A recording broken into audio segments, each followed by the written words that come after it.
किसी से कोई शिकायत नहीं है मुझे, और अगर है भी तो क्या ही बदल जाएगा।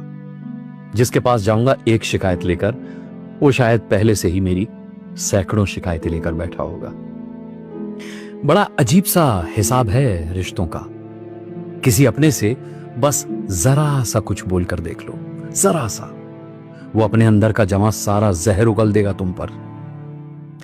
कभी कभी तो लगता है कि जिसे हमसे कोई शिकायत नहीं है, वो शिकायत ना करके कोई एहसान कर रहा है हम पर। और अब किसी का कैसा भी एहसान नहीं चाहिए।